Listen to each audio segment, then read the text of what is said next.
देवकी परमानन्दं कृष्णं वन्दे जगद्गुरुं श्रीकृष्णं वन्दे जगद्गुरुं सदाशिवसमारम्भा व्यासशङ्करमध्यमाम् अस्मदाचार्यपर्यन्तां वन्दे गुरुपरम्पराम् श्रीगुरुभ्यो नमः हरि ओम. आज आपण अध्याय 10व्याला सुरुवात करतो आहोत. आतापर्यंत एक थोडीशी पार्श्वभूमी. 10व्या अध्यायाचं आपण अध्ययन करण्याआधी हे गुरु निर्मल अशा ब्रह्मज्ञानाचा बोध करण्यात चतुर विद्यारूप कमलाला विकसित करणारा आणि परावाणीच्या अर्थरूप स्त्रीशी विलास करणारा असा जो तू, त्या तुला नमस्कार असो. संसार रूप अंधकाराचा अज्ञानाचा नाश करण्यात सूर्याप्रमाणे अति सामर्थ्यवान व तारुण्य भरात असणाऱ्या तुर्यावस्थेची विलास करणारा असा जो तू, त्या तुला नमस्कार असो.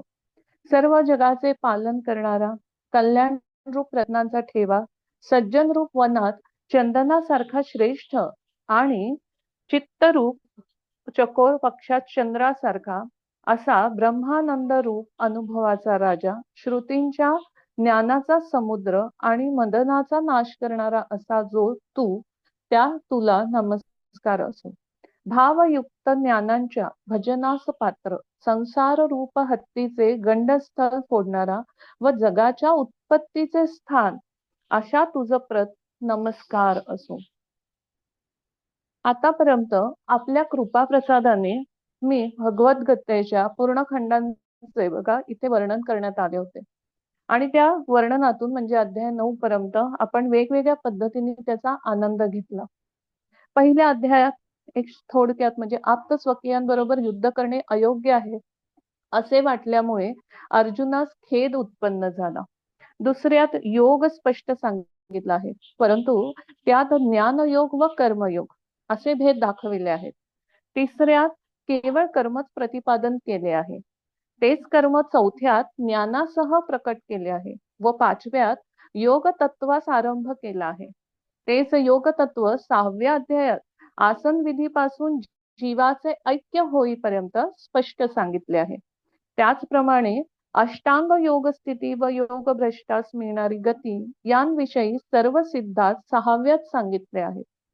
त्यानंतर 7व्यात आरंभी प्रकृतीचा उपक्रम व परिहार सांगून नंतर ईश्वराचे भजन करणाऱ्या 4 प्रकारच्या भक्तांचे म्हणजेच आर्त, जिज्ञासू, अर्थार्थी व ज्ञानी यांचे वर्णन केले आहे. पुढे प्रश्न सप्तकाचे स्पष्टीकरण करून प्रयाण समय चित्त शुद्धी करण्याचा निर्णय 8व्यात सांगितला आहे.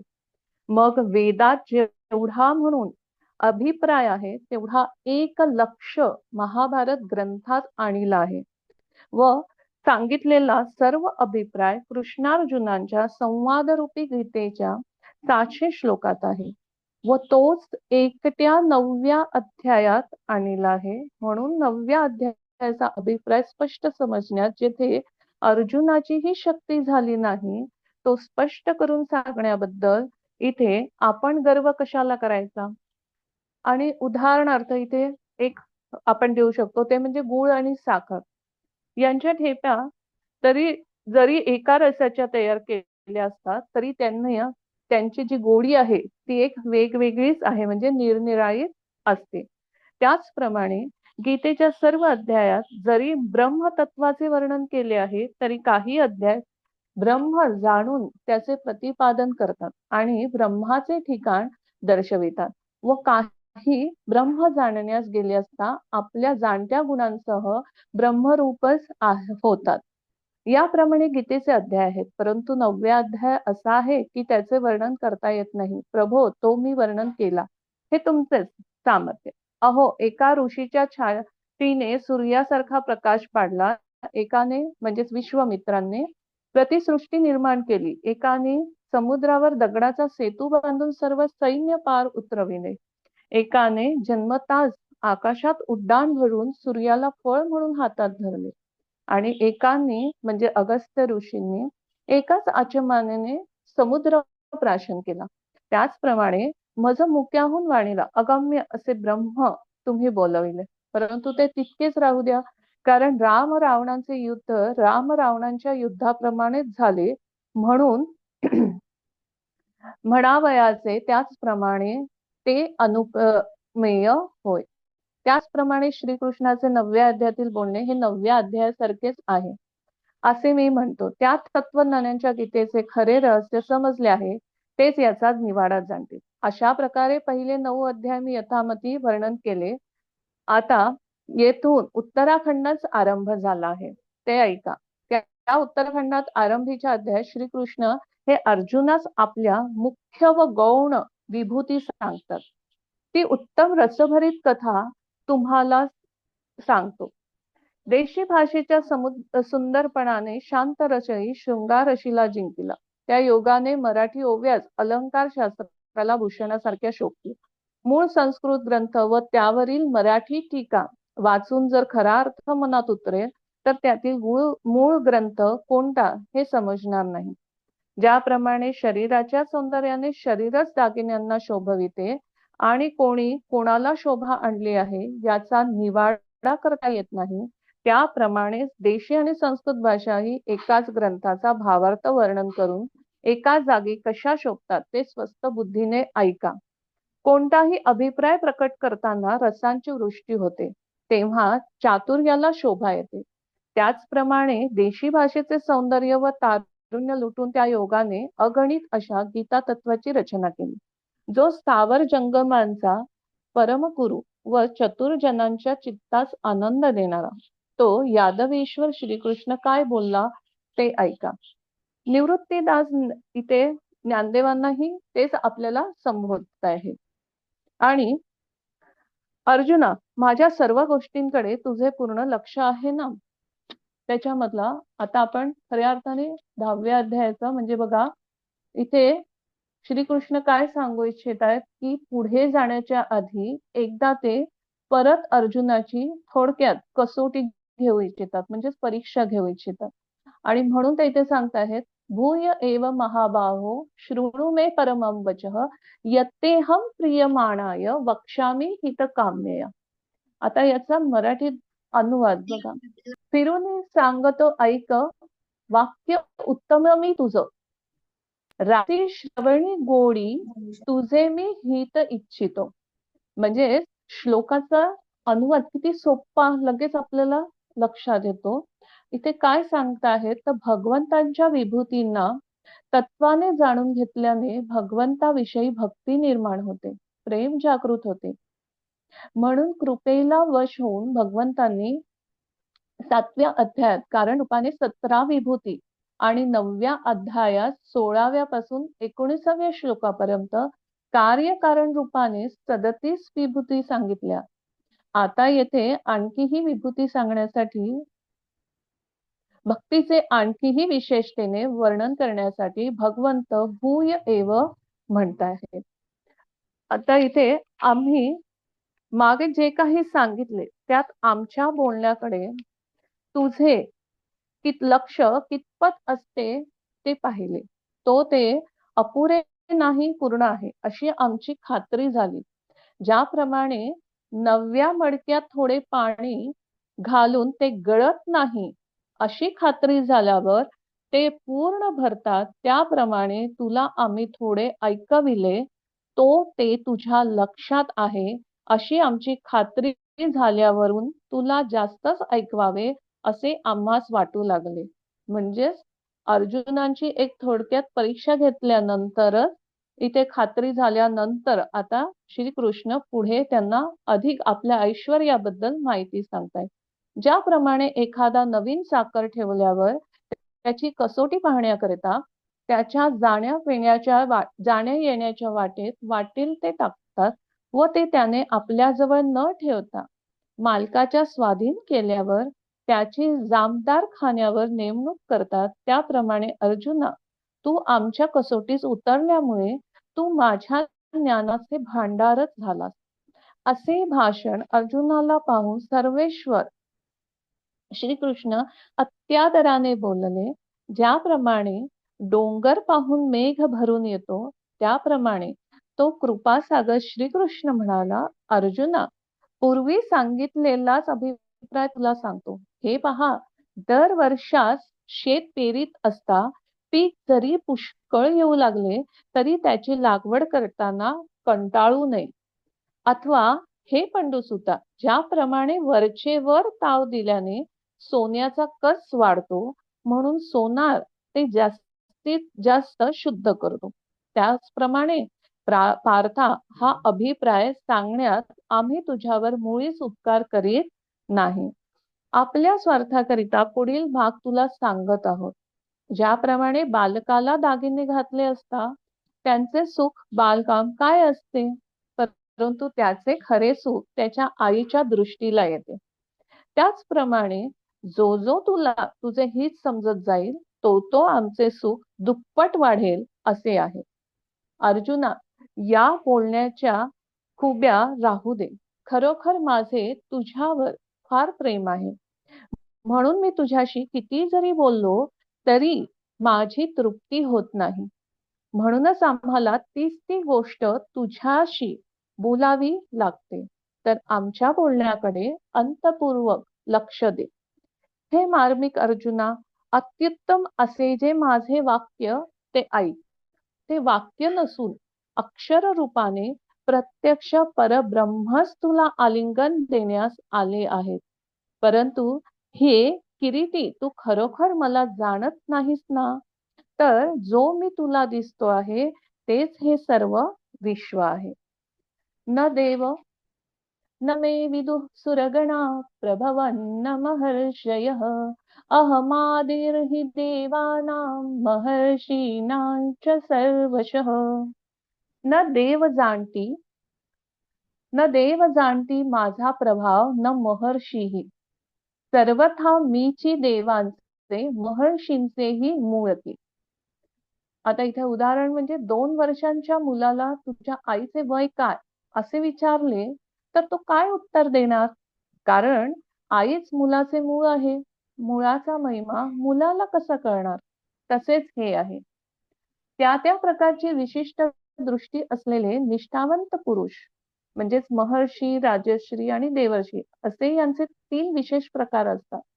महर्षी सामान्य संज्ञा आहे. महर्षी ही संज्ञा तिघांनाही लागू पडते. 7व्या अध्यायाच्या 3ऱ्या श्लोकात भगवंताने मनुष्याणाम सहस्रेषु पदांनी जी गोष्ट सांगितली होती ती येथे नमे विदुः पदाने सांगतात. ते भगवंताला का जाणत नाहीत याचे कारण सांगतात की मी सर्व प्रकारे देव आणि महर्षी यांचा आदी आहे. 7व्या अध्यायाच्या 26व्या श्लोकातही भगवंताने म्हटले आहे की भूत, भविष्य आणि वर्तमान यातील सर्व प्राण्यांना मी जाणतो, परंतु मला कोणी जाणत नाही. म्हणून अर्जुनानेही पुढे 14व्या 15व्या श्लोकात म्हटले आहे की आपल्याला देवही जाणत नाही आणि दानवही जाणत नाही, तर आपण स्वतःच आपल्याला जाणतात. या श्लोकात भगवंताने राजगुह्य गोष्ट सांगितली आहे. भगवंत विद्या, बुद्धी, योग्यता, सामर्थ्य इत्यादींनी जाणले जात नाही, तर जिज्ञासूंच्या श्रद्धा, विश्वासाने आणि भगवत कृपेने जाणले जातात. 3रा श्लोक. यो मामजमनादिं च वेत्ति लोकमहेश्वरम् असम्मूढः समर्थेषु सर्वपापैः प्रमुच्यते. ओळखे जो अजन्मामी स्वयं भूविश्व चालक, निर्मोह तो मनुष्यात सुटला पातकांतुनी. आता बघा इथे 3ऱ्या याच्यामध्ये अशी मनाची स्थिती कायम झाल्यावर निर्मळ आत्मप्रकाशाने त्याच्या डोळ्यांसमोर उत्पत्ती रहित असे जे स्वरूप ते त्याला दिसते. मी सर्वांच्या आरंभाच्याही पलीकडचा आणि सर्वात श्रेष्ठ आहे. अशा मला जो मनुष्य जाणेल तो दगडात असा परीस किंवा रसात जसे अमृत, तसा सर्व मनुष्यात तो माझा अंश आहे असे समज. तो चालत्या बोलत्या नानाची केवळ मूर्ती व त्याचे अवयव म्हणजे सुखाचे माहेर, सुखाचे अंकुर किंवा माहेर. एरवी लौकिक दृष्ट्या त्याचे जे मनुष्यपण तो केवळ भ्रम होय. अरे, कापुरात अवचित हिरा सापडला आणि त्याच्यावर जरी पाणी पडले तरी तो ज्याप्रमाणे विरघळत नाही, त्याप्रमाणे तो जरी मनुष्य लोकात राहतच असला तरी त्याला मायेपासून बाधा होत नाही व आपलाच नाश होईल या भीतीने त्याला पाप सोडते. आपले राहण्याचे स्थान जे चंदनाचे झाड ते जर जळत असले तर सर्प त्याचा त्याग करतो. त्याप्रमाणे जो मला जाणतो त्याला सर्व संकल्प सोडतात. तेच मला कसे जाणावे असे जर तुझ्या मनात येईल तर मी कसा आहे व माझे विकार कोणते आहेत ते ऐक. हे विकार निरनिराळ्या प्राण्यात त्यांच्या त्यांच्या प्रकृतीसारखे बनून त्रिजगात पसरले आहेत.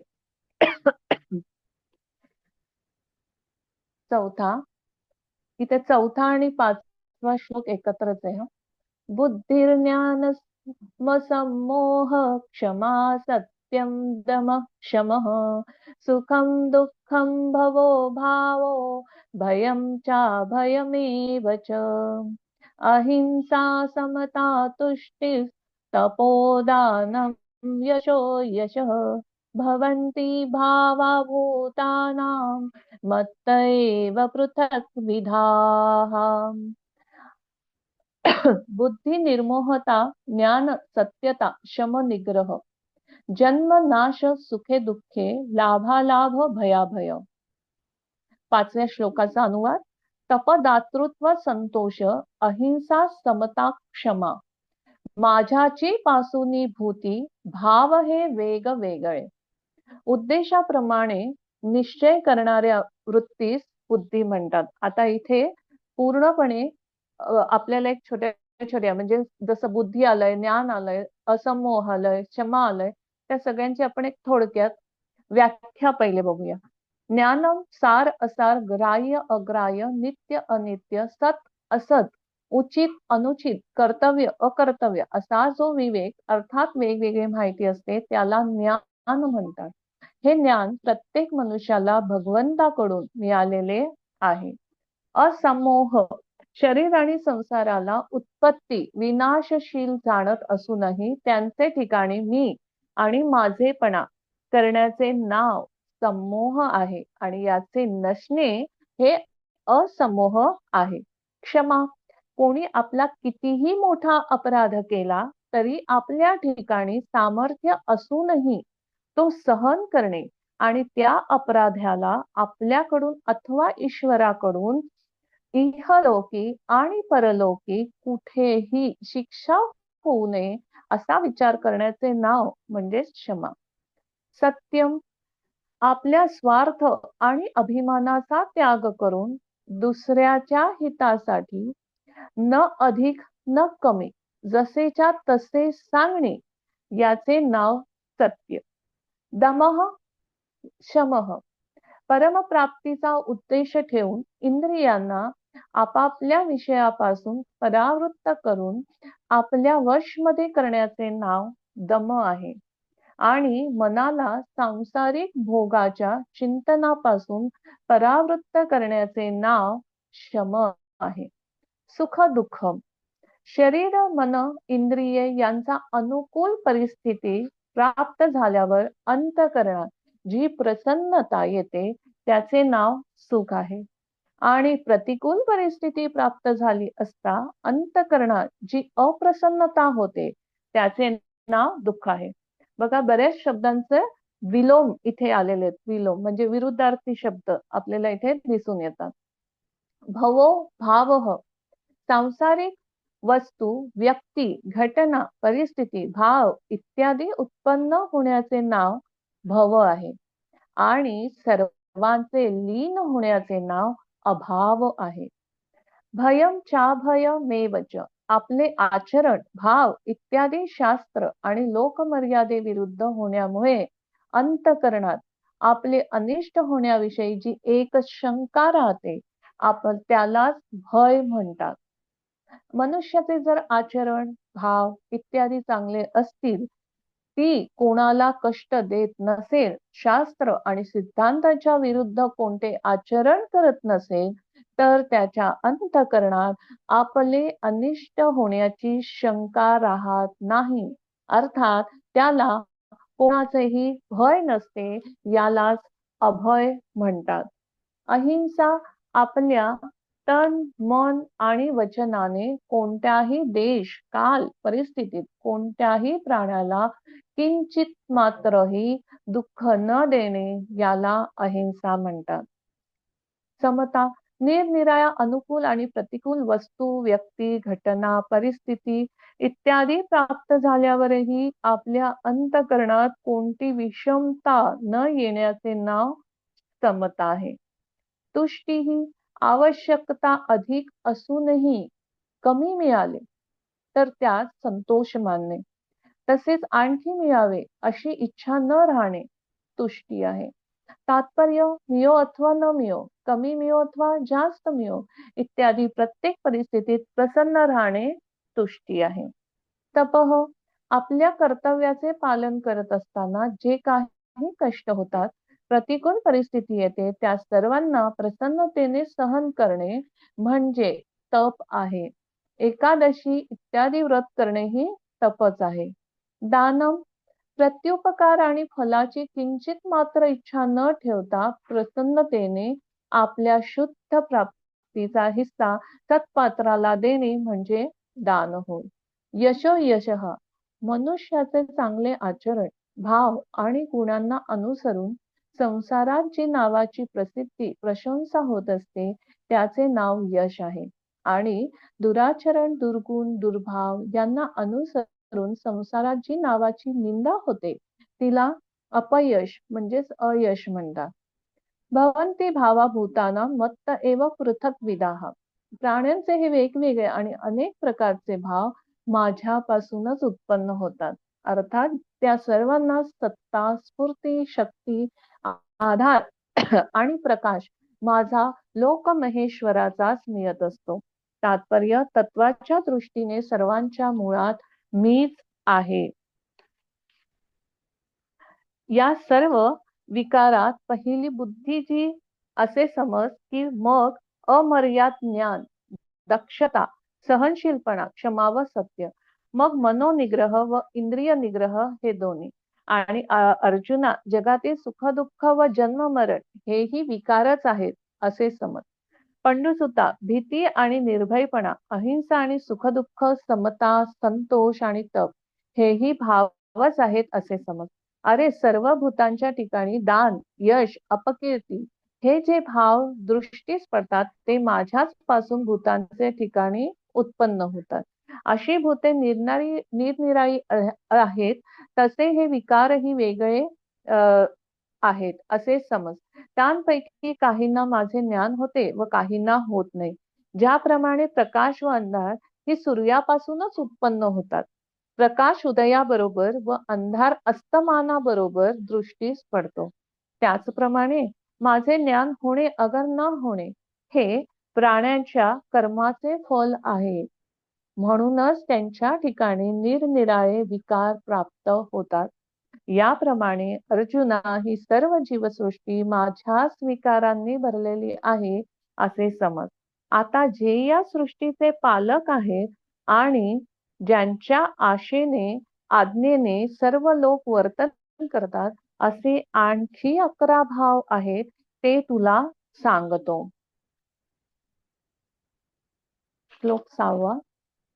महर्षयः सप्तपूर्वे चत्वारो मनवस्तथा मद्भावा मानसा जाता येषां लोक इमाः प्रजाः. अनुवाद. महर्षी 7 पूर्वीचे चौघे मनु तसेची ते माझे संकल्पिले भाव ज्यांची लोकातही प्रजा. भगवंत म्हणतात 7 महर्षी 4 मनु हे सगळे माझे संकल्पिलेले भाव आहेत. मीच संकल्प केला की हे उत्पन्न व्हावे आणि ते झाले. व्यक्त पुरुष निर्माण झाले ते माझ्या प्रेरणेने. वास्तविक हे सृष्टीचे मूळ नाही. प्रत्येकालाच आईबाप असतात, मूळ असते. पण सृष्टीचा आरंभ झाला तेव्हा कोण होते? मूळ मिळत नाही.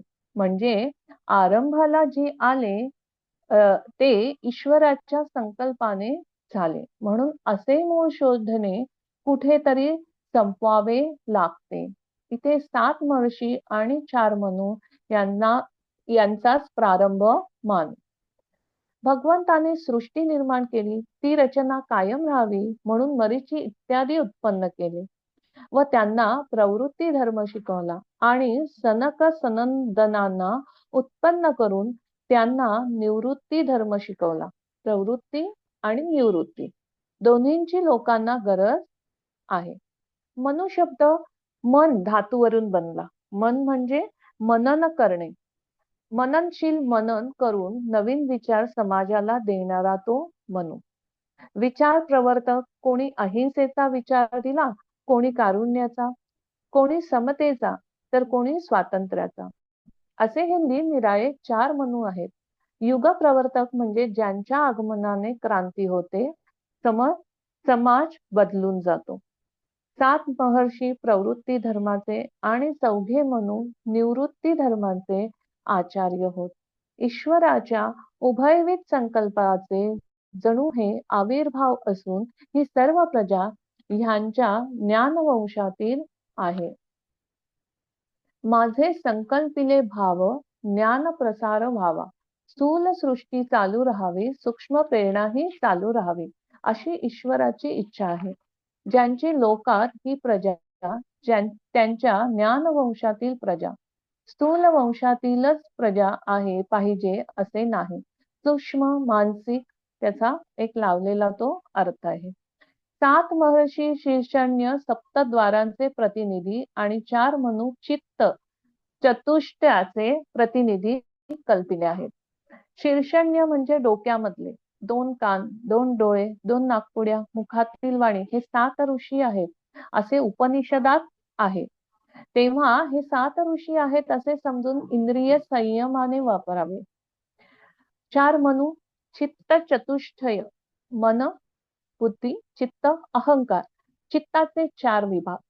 अशा प्रकारे 7 आणि 4 एकूण 11 तुमच्या डोक्यामध्ये आहेत. असा विचार केला म्हणजे जीवन चांगले चालेल असा आध्यात्मिक अर्थही येथे घेता येतो. हे 11 आपल्या डोक्यामध्ये म्हणजे अभ्यनच परमेश्वराचे प्रतिनिधी आहोत असे समजावे. श्लोक 7वा. एतां विभूतिं योगं च मम यो वेत्ति तत्त्वतः स्वविकम्पेन योगिन युज्यते नात्र संशयः. हा योग युक्त विस्तार माझा जो नीट ओळखे त्यास निष्कंप तो योग लाभे ह्यात न संशय. हा जो माझा विस्तार झाला मानसिक प्रेरणा सर्वत्र पसरल्या. 7 महर्षी 4 मनु झाले तो योग मुक्त आहे. पण भगवंताची योग शक्ती नाना प्रकारची सृष्टी उत्पन्न करून सुद्धा अलिप्त राहते. परमात्मा अलिप्त आहे. आपल्या स्वार्थ तसेच अभिमानाचा त्याग करणे आणि स्वतः किंचित मात्रही सुख न भोगणे याच दोन्ही संयमाचे नाव योग अथवा प्रभाव आहे. स्वार्थ आणि अभिमानाने दुसऱ्यावर शासन करण्यापेक्षा स्वार्थ आणि अभिमानाचा संपूर्णपणे त्याग करून दुसऱ्याचे हित व्हावे. मनुष्य नश्वर भोगात फसू नये. मनुष्य अनादी कालापासून अनंत दुःखांना भोगत आला आहे म्हणून तो नेहमीसाठी या दुःखापासून मुक्त होऊन महान आनंदाला प्राप्त व्हावा अशा बुद्धीने दुसऱ्यावर शासन करणे फार श्रेष्ठ आहे आणि विलक्षण शासन आहे. या शासनाची अंतिम मर्यादा भगवंताचे शासन अर्थात संयमन आहे. याचेच नाव योग आहे. योग म्हणजे समता, संबंध आणि सामर्थ्य. जे स्थिर परमात्म तत्व आहे त्यापासूनच अपार सामर्थ्य येत असते. कारण ते निर्विकार परमात्म तत्व महान सामर्थ्यशाली आहे. त्याच्यासारखे सामर्थ्य कोणात झाले नाही, होणार नाही आणि होऊच शकत नाही. मनुष्यात ते सामर्थ्य आंशिक रूपाने निष्काम झाल्यास येत असते. कारण कामनेने शक्तीचा क्षय होत असतो आणि निष्काम होण्याने शक्तीचा संचय होत असतो. संसारात जी काही विलक्षणता विशेषता दिसून येते ती सर्व भगवंताचा योग अर्थात विलक्षण प्रभाव सामर्थ्य आहे. त्या विलक्षण प्रभावाने प्रकट होणारी विशेषता म्हणजेच विभूती आहे. अशा प्रकारे जो मनुष्य भगवंताच्या विभूतीला आणि योगाला तत्वाने जाणतो त्याची भगवंतात दृढ भक्ती होते.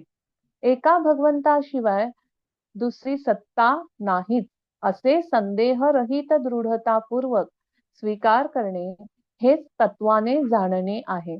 अशा प्रकारे तत्वाने जाणणाऱ्याला भगवंताने ज्ञानवान म्हटले आहे.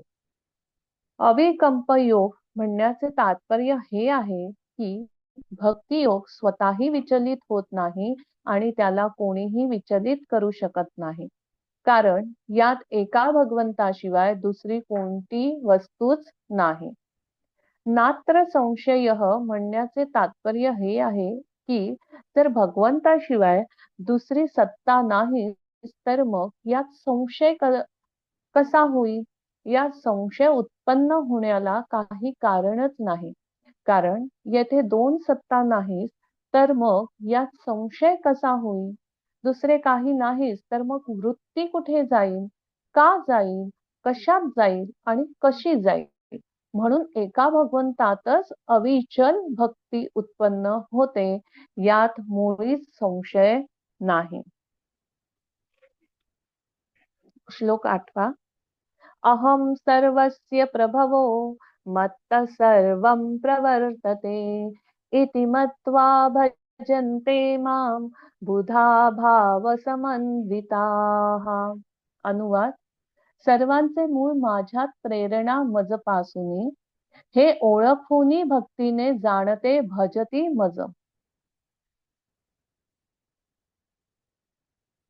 अर्जुना, या सर्व जगाचा उत्पन्न करता व पालन करता मीच आहे. अरे, ज्याप्रमाणे लाटांचा जन्म पाण्यातच होतो, त्यांना आश्रय पाण्याचाच असतो, त्यांचे जीवनही पाणीच असते. आणि याप्रमाणे त्यांना जसे सर्व ठिकाणी पाणीच आहे त्याप्रमाणे या सर्व विश्वात माझ्याशिवाय दुसरे काही नाही. अशा प्रकारे मी सर्व व्यापक आहे असे मानून जे खऱ्या उत्कंठेने व प्रेमभावाने वाटेल त्या ठिकाणी मला भजतात, देश काल वर्तमान या सर्वांपासून मी भिन्न नाही असे जे जाणतात, वायू हा आकाश रूप होऊन आकाशातच संचार करतो, त्याप्रमाणे जे आत्मज्ञानी सर्व व्यापक असा जो मी त्या मला मनात आठवून सुखाने त्रिभुवनात कालक्रमणा करतात आणि जो जो प्राणी दृष्टीस पडेल त्याला त्याला ईश्वर समजतात, हा माझा खरा भक्ती योग आहे असे समज.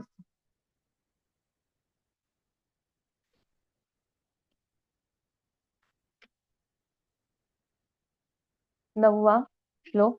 मच्चित्ता मद्गत प्राणा बोधयन्तः परस्परं कथयन्तश्च मां नित्यं तुष्यन्ति च रमन्ति च.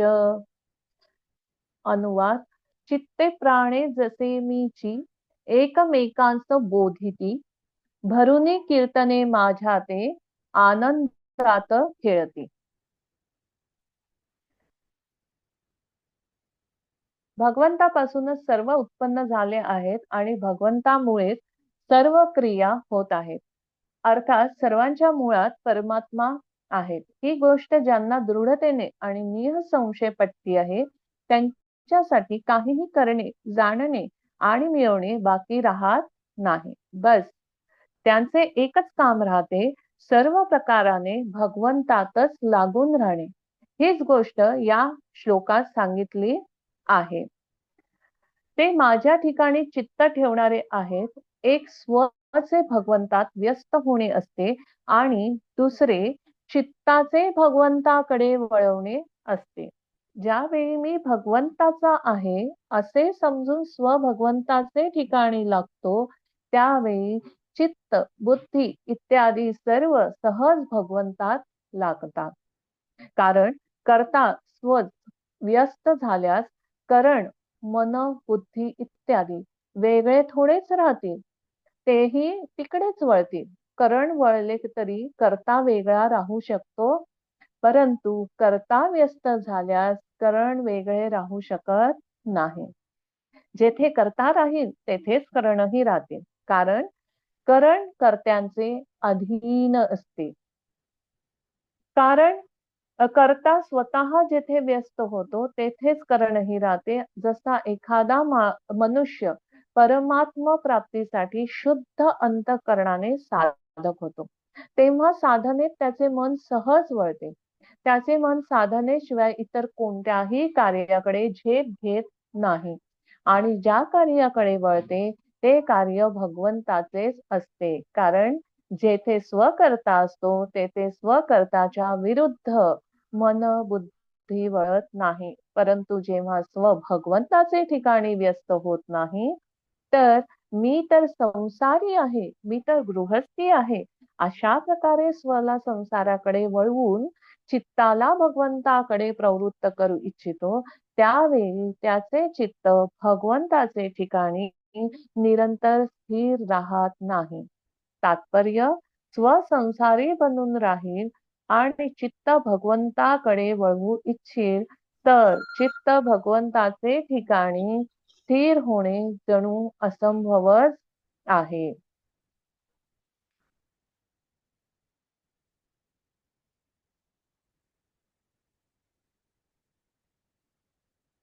हे आपले जे चित्त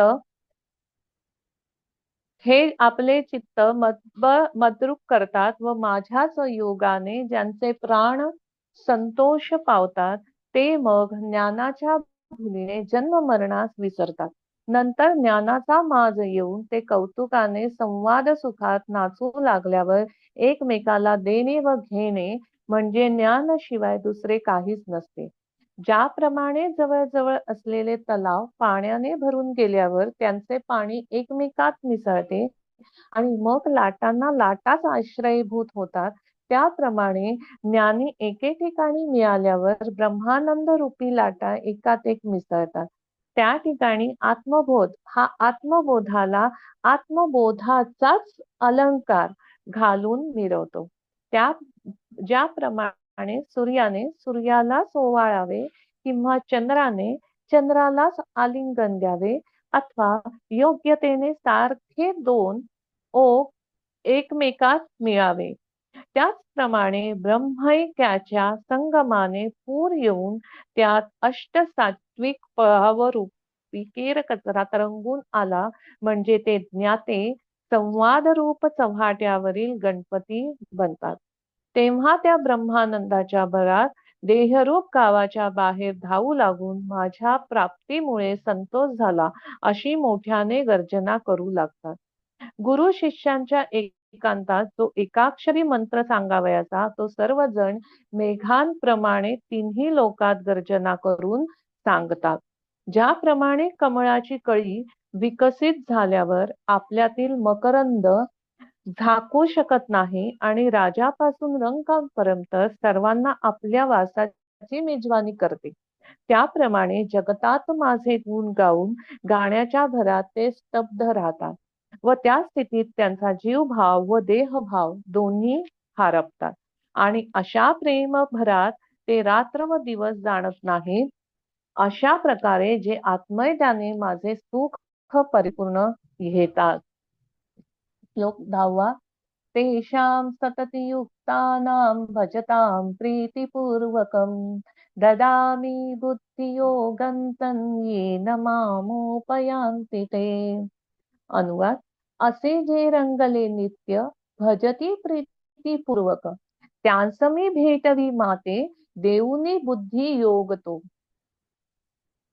अर्जुना, आम्ही जे काही द्यावयाचे त्या ठिकाणाचा शेलकाच वाटा ते घेतात. कारण अर्जुना, ते ज्या मार्गाने माझ्याकडे येण्यास निघाले, मार्गाच्या दृष्टीने स्वर्ग व मोक्ष या आडवाटा असे वाटते.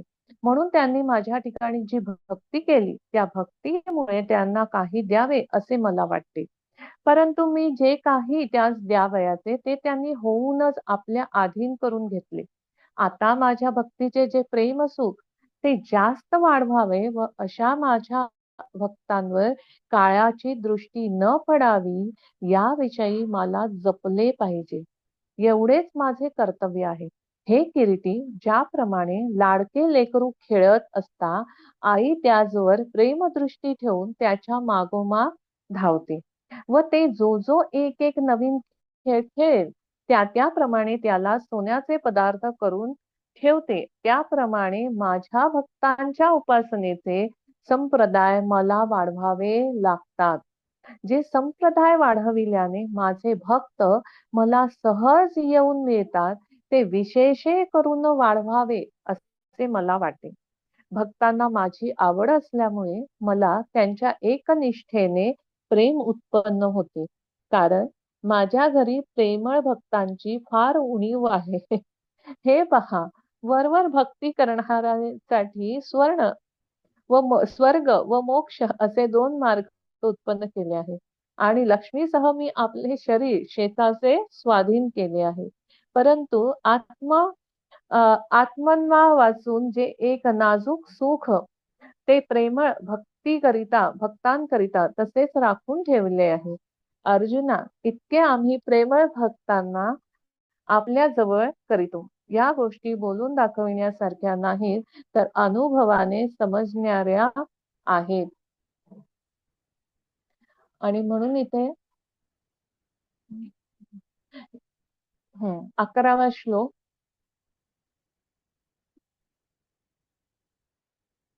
तेषामेवानुकम्पार्थ महमज्ञानजं तमः नाशयाम्यात्मभावस्थो ज्ञानदीपेन भास्वता. त्याचा अनुवाद: करुणी करुणा त्यांची हृदयी राहुनी स्वये, तेजस्वी ज्ञानदीपाने अज्ञानतम घालवणे. रात्रीच्या अंधारात कोणी टॉर्चने प्रकाश दाखवावा, तसे भगवान म्हणतात, मी ज्ञानदीप प्रकट करतो आणि अज्ञान रूपी दाट अंधकार घालवितो. ज्याप्रमाणे भगवंत अनन्य भावाने भजन करणाऱ्या भक्तांचे योगक्षेम वहन करतात, त्याचप्रमाणे जो केवळ भगवत परायण असतो अशा प्रेमी भक्तांना ते इच्छा करत नसतानाही आणि त्यांच्यासाठी काहीही बाकी राहिले नसूनही भगवंत समता आणि तत्वबोध करून देतात. हे सर्व देऊनही भगवंत त्यांचे कायमचे ऋणी राहतात. भगवंतांनी भागवतात गोपींसाठी म्हटले आहे की, माझ्याशी संपूर्णपणे निर्दोष संबंध जोडणाऱ्या गोपींचे माझ्यावर एवढे उपकार आहेत, एवढे ऋण आहे की त्यांना मी देवांसारखे दीर्घ आयुष्य प्रदान करूनही ते फेडू शकणार नाही. कारण मोठमोठे ऋषी, मुनी, त्यागी इत्यादीही घराच्या ज्या ममत्वाच्या बेड्या सुगमतेने तोडू शकत नाहीत, त्या त्यांनी सहज तोडून टाकल्या आहेत. भक्ताचे मुख्य कर्तव्य आहे भगवंताला आपले मानणे.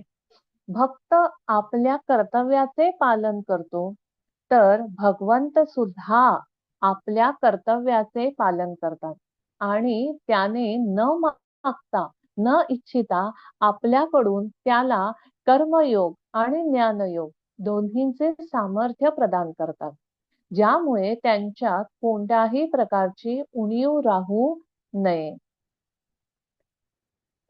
म्हणून आत्मा जो मी, त्या माझी भक्ती हेच आपल्या जीवना कारण करून ज्यांनी माझ्याशिवाय इतर सर्व वस्तू व्यर्थ मानल्या, त्या शुद्ध आत्मज्ञानाकरिता मी कापुराची मशाल पाजळून मशालजी बनून त्यांचे पुढे पुढे चालतो.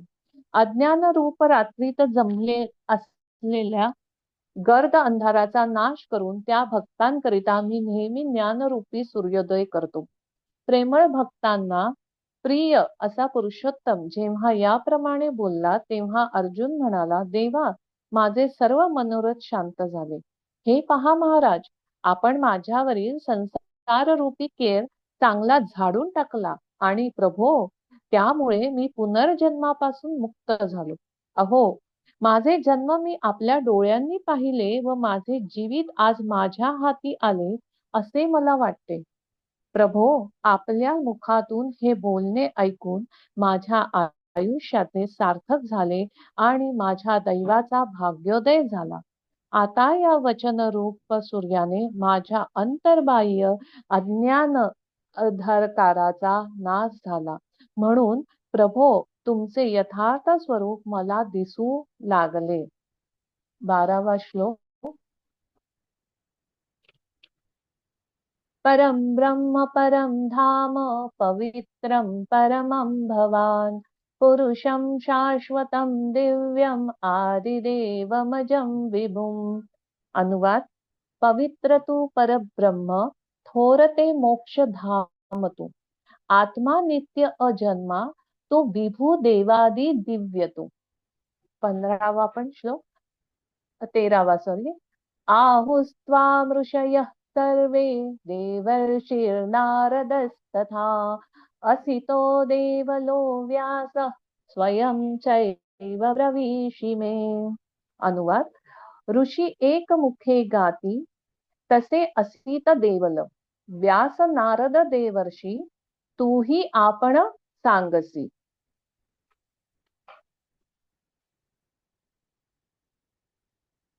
असित, देवल, व्यास, नारद आणि तू स्वतः अशी 5 नावे घेतली आणि सर्वांनी ऋषी म्हटले, म्हणजे ऋषीगण म्हटले.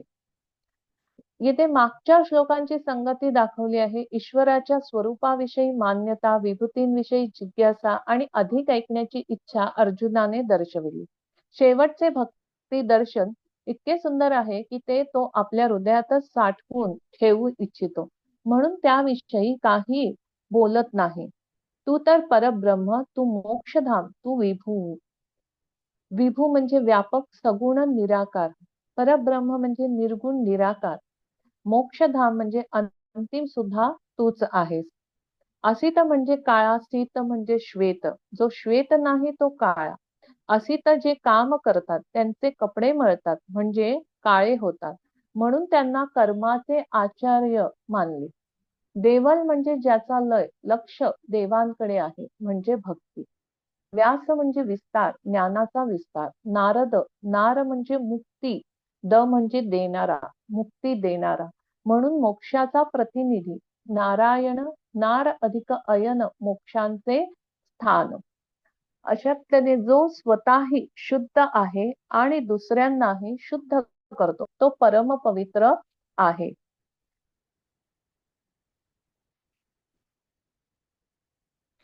तरी कृष्णा, आपण परब्रह्म आहात व सर्व महाभूतांचे विश्रांती स्थान असून पवित्र आणि सर्व जगाचे पालन करते आहात. तुम्ही ब्रह्मा, विष्णू व महेश या तिघांचे आदिदैवत आहात.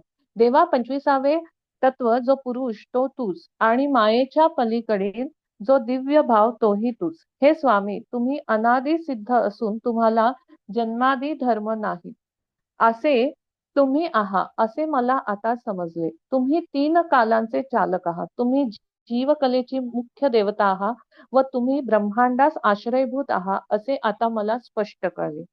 हे पहा, आणखी दुसऱ्याही एका तऱ्हेने त्या गोष्टींच्या खरेपणाविषयी अनुभव येतो. तो असा की पूर्वी तुमच्याविषयी अशाच गोष्टी पुष्कळ ऋषींनी सांगितल्या आहेत, परंतु त्यांनी सांगितलेल्या गोष्टी खऱ्या आहेत असे आज मला कळून आले. पण ते सुद्धा तुम्ही कृपा केली म्हणूनच. एरवी नारद मुनी आमच्या घरी नेहमी येतात. ते सुद्धा हेच गात असतात. पण त्याचा अर्थ न समजला मी त्यांचे गाणेच सुखाने ऐकत असे. महाराज, आंधळ्याच्या गावी सूर्य जरी स्वतः प्रकट झाला तरी त्यांना फक्त उन्हाचा उपयोग होतो. बाकी त्यांना प्रकाश कसा दिसणार? त्याचप्रमाणे नारद हे अध्यात्म गायन करीत असता मला त्यांच्या राग रागिणींचे माधुर्य बरोबरच तेवढे समजत असे, दुसरे काही नाही. त्याचप्रमाणे असित व देवल यांच्या तोंडूनही तुमचे याच प्रकारचे गुणानुवाद मी ऐकत असे. परंतु त्यावेळेस माझी बुद्धी विषयरूप विषाने व्यापली होती. विषयरूप विषाचा महिमा असा आहे की परमार्थ गोड असून तो जीवास कडू लागतो व विषय कडू असून हे गोड लागतात. आणखी दुसऱ्या विषयी काय सांगू? परंतु सर्वश्रेष्ठ जे व्यास मुनी ते देखील स्वतः येऊन तुमच्या स्वरूपाचे वर्णन करीत असत. परंतु एखाद्याला अंधारात चिंतामणी सापडून तो चिंतामणी नाही नव्हे या बुद्धीने तो टाकून देतो आणि दिवस उगवल्यावर तोच चिंतामणी आहे असे ओळखतो. त्याचप्रमाणे कृष्णा व्यासादिक मुनींची भाषणे ज्ञानरूप रत्नांच्या खाणीप्रमाणे असून तुमच्या उपदेशरूप सूर्याशिवाय त्या मी टाकून दिल्या होत्या. 14वा श्लोक. सर्वमेतदुतं द्रुतं मन्ये यन्मां वदसि केशव, नहि ते भगवन् वन्तीं विदुर्देवा न दानवाः. अनुवाद.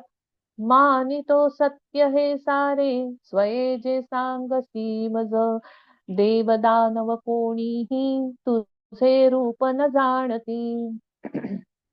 देव आणि दानव ईश्वराचा अनुग्रह आणि निग्रह विशेष रूपाने अनुभवित असूनही ईश्वराला जाणत नाही. देवही जाणत नाही आणि दानवही जाणत नाही, कारण तू त्यांचे मूळ आहेस. देवांवर अनुग्रह करतोस तरी ते जाणत नाहीत आणि दानवांचा निग्रह करतोस तरी ते जाणत नाहीत. तू मला हाताने कुरवाळ किंवा लाथ मार, काहीही कर, दानवांचा लाथेचा स्पर्श होतो. दानवांना लाथेचा स्पर्श होतो. दोघेही देव आणि दानव महात्मा आहेत. दानवांना दंड देण्यासाठी ईश्वराला अवतार घ्यावा लागतो तरी ते जाणत नाहीत. सर्वमेतदृत्तम म्हणणे यन्मावदसी केशव, क ब्रह्मदेवाला म्हणतात, अ विष्णूला म्हणतात, ईश शंकराला म्हणतात आणि व म्हणजे वपू अर्थात स्वरूपाला म्हणतात. अशा प्रकारे ब्रह्मा विष्णू महेश ज्यांचे स्वरूप आहे त्याला केशव म्हणतात. अर्जुनाचे या ठिकाणी भगवंताला केशव संबोधन देण्याचे तात्पर्य असे आहे की आपण संसाराची उत्पत्ती, स्थिती आणि संहार करणारे आहात. भगवंताला स्वतःच्या शक्तीने कोणीही जाणू शकत नाही, तर भगवत कृपेने जाणू शकतो.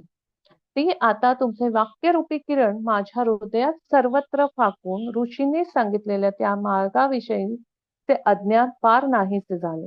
महाराज, ज्यांचे शब्द म्हणजे ज्ञानाचे बीज ते माझ्या हृदयरूपी खोल जमिनीत पडले होते, पण आता त्याला तुमच्या कृपारूप ओलाव्याने संवादरूप फळे आली. अहो अनंता, नारदादिक संतांच्या भाषणरूपी नद्यास तुमचा व माझा जो संवाद, त्या संवादरूपी सुखाचा मी समुद्र आहे. हे प्रभू, हे सद्गुरू, मी जन्मजन्मांतरी जी जी उत्तम पुण्य केली त्यांनी तुमची प्राप्ती करून देऊन ती माझ्या ऋणातून मुक्त झाली. एरवी वाड वडिलांच्या मुखातून तुमचे गुणानुवाद माझ्या कानी पडत असत, परंतु तुम्ही कृपा केली नव्हती तोपर्यंत मी काहीच ओळखले नव्हते. म्हणून नशीब जेव्हा अनुकूल होते तेव्हा सर्व केलेले उद्योग सफल होतात. त्याप्रमाणे गुरुकृपा झाली म्हणजे ऐकलेले व अध्ययन केलेले सर्व खरे आहे असे अनुभवास येते. महाराज, माळी या ज्या झाडांना पाणी घालून आपल्या जीवापाड मेहनत करतो, परंतु त्यांना ज्याप्रमाणे वसंत ऋतूशिवाय फळे येत नाही, अहो जेव्हा विषम ज्वराला उतार पडतो तेव्हाच गोड पदार्थ गोड लागतो. हे पहा, औषध हे आरोग्य झाल्याशिवाय गोड म्हणता येत नाही. किंवा इंद्रिये, वाचा व प्राण यात जेव्हा चैतन्य येऊन संचार करते तेव्हाच त्यांचे सार्थक होते.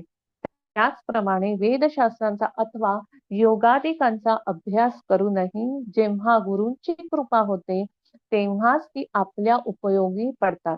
याप्रमाणे अनुभव आल्यामुळे अर्जुन निश्चयपूर्वक संतोषाने नाचू लागला व देवास म्हणाला की तुमचे बोलणे माझ्या खरे प्रत्ययास आले. तेव्हा हे मुक्तिदात्या श्रीकृष्णा, मला खरोखर असा अनुभव आला की तुम्ही देव व दानव यांच्या बुद्धीला जाणण्याजोगे नाही. देवा, तुमच्या बोलण्याचा अनुभव न येता जो आपल्या ज्ञानाने तुम्हाला जाणले असे म्हणतो त्याला तुमचे ज्ञान होत नाही असे माझ्या पक्के अनुभवास आले आहे. भगवंतापाशी बुद्धीचे चमत्कार सिद्धी चालू शकत नाही. मोठमोठ्या भौतिक आविष्कारांद्वारे कोणीही भगवंताला जाणू शकत नाही. अशा पद्धतीने जय श्री कृष्णार्पण वस्तू. अशा पद्धतीने आज आपले 1 ते 14 श्लोक इथे झालेले आहेत आणि आता आज आपण इथे थांबतो आहे. छान, ते छान वाचलं बरं का, सुंदर वाचलं अगदी. आपण वैजयंती ताईंना एक देऊयात 2 मिनिटं. हे करा ताई, अनम्यूट का वैजयंती. कशातून वाचलं ताई? मी 3 पुस्तकं घेतली रेफरन्सला. एकूण 4 होती. आता 4थं पुस्तक नाहीये, ते थोडंसं लिहिलेलं आहे आणि बाकीची 4 पुस्तकं घेतलेली होती. हे बघा, हे बघा, दिसतंय का ते? ज्ञानेश्वरी. हा, ज्ञानेश्वरी माहिती आहे. त्याच्यातनं घेतले. आपलं हे तर आहेच साधा, आणि हे विनोबा भावेंचं गीताई एक आहे. विनोबा भावेंचं गीताई. हा, याच्यामध्ये श्लोकांचा अर्थ मराठीत आपल्याला छान त्यांनी दिलेला आहे आणि काही अगदी मार्मिक सोपी उदाहरणं पण दिलेली आहे. आणि अजून एक 4थं पुस्तक जे भगवद्गीतेचंच आहे, गोरखपूर प्रेसचं जुनं आहे ते.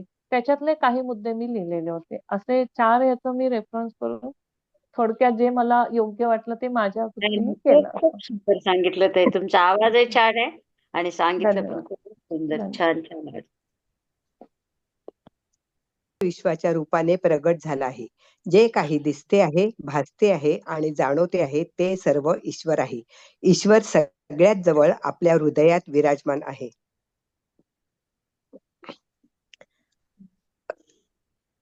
असे आहे म्हणूनच ईश्वर सापडत नाही. अतिपरिचयामुळे त्याची अवज्ञा झाली आहे. तो सतत समोर असतो. इतक्या जवळ, इतका सोपा, इतका सहज आणि इतका सुलभ ईश्वर कसा असू शकेल असे आपल्याला वाटते.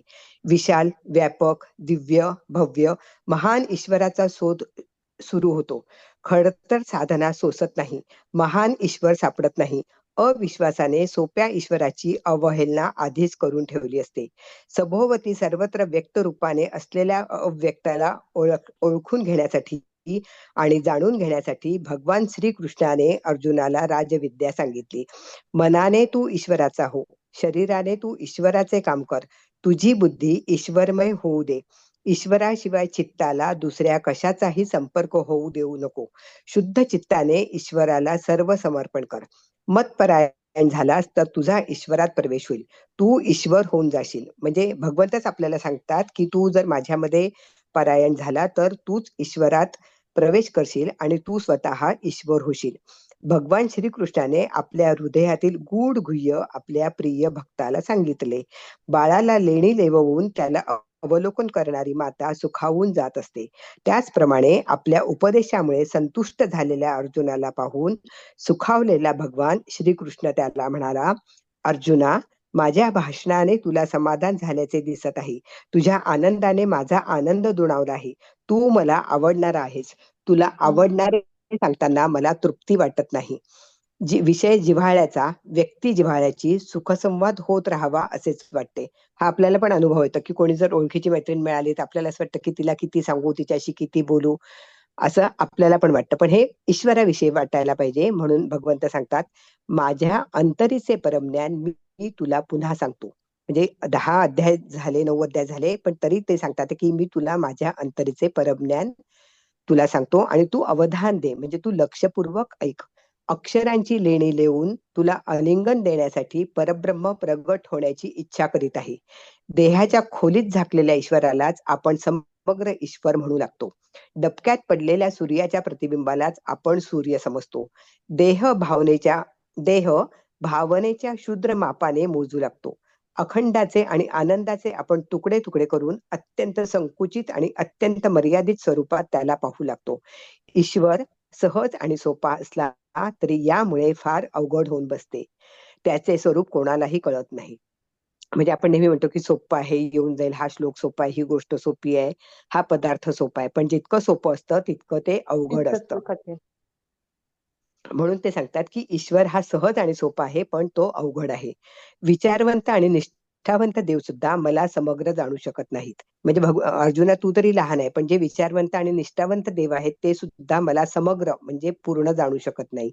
महर्षी नाही माझा प्रभाव समजू शकत, म्हणजे महर्षी पण मला जाणत नाही, कारण सर्वांना उत्पन्न करणारा आणि सर्वांचे आदिकरण करणारा मीच आहे. माझ्या प्रभावापुढे वेदांनी मौन स्वीकारले. मन आणि प्राण कुंठित झाले. रवी आणि शशी माझ्या स्वरूपावर प्रकाश पाडण्याला असमर्थ ठरले. म्हणजे सूर्य आणि चंद्र सुद्धा माझ्या स्वरूपावर प्रकाश टाकू शकत नाही, ते असमर्थ आहेत. गर्भात असलेल्या बालकाला आपल्या मातेचे वय कळू शकत नाही, त्याचप्रमाणे माझे ज्ञान जगाला होऊ शकत नाही. कोणत्या वेळी, कोणत्या रूपाने आणि कोणत्या कारणासाठी मी प्रगट झालो आहे हे कोणालाही जाणता येणार नाही, कारण मला जाणण्यासाठी लागणारी विद्या, बुद्धी, शक्ती माझ्यापासूनच मिळत असते.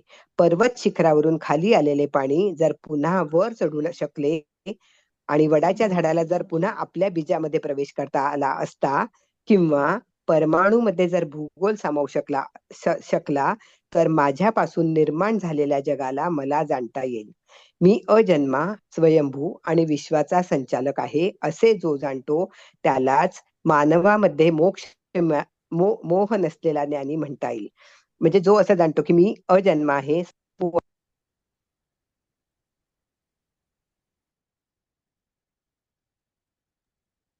काही आवाज नाही येत. आवाज नव्हता येत. हा, फोन होता म्हणून. कोणत्या वेळी मी अजन्मा, स्वयंभू आणि विश्वाचा